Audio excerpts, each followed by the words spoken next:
It's a pity we want funding for our city. These Baltimore students don't want money. They want the good education that comes with money. But the state and city government have run out. Officials are proposing $23 million in budget cuts. And now these kids are watching their hopes for the future, for good, steady jobs, disappear. By their underfunding, unconstitutional underfunding, illegal underfunding of our schools, they murder us every day. Every year that they underfund our schools, they kill us.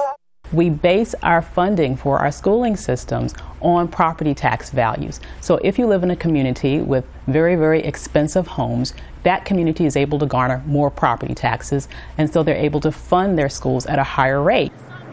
So at this school in a poor neighborhood of Baltimore, every penny counts. Last year, it was hard for us to even get toilet paper and soap for the bathrooms. Like, we would get it in the beginning of the week. By like Wednesday, no more for you. 75 kilometers away in wealthy Fairfax County, Virginia, local authorities are building the school of the future. By different atomic orbitals. No chalkboards here, when $2,500 flat screens will do. There's plenty of money for sports and the arts, even for an observatory. Built into the system is inequity, and what we're seeing now as a result is something that has happened because the way we fund our schools inevitably creates two very separate and two very unequal schooling systems.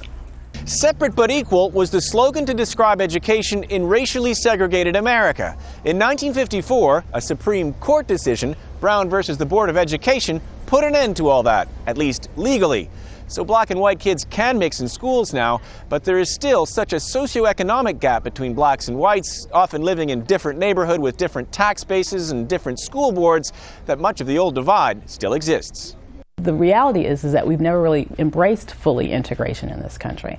From the very beginning, there was massive resistance to integration, and ultimately what we've had as a nation are still schools that are largely mostly white or mostly made up of students of color.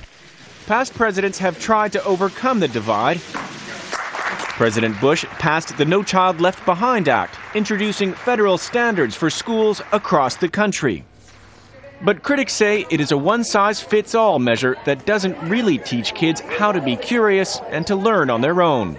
So education, instead of becoming something that's a tool that can be used to take you out of your situation and improve your life, your family's life, your community's life, it becomes something that's about a number that you get by taking an exam, right? So that your school can get X amount of dollars, right? And if you don't do well, then you're going to be punished by having that funding taken away from you.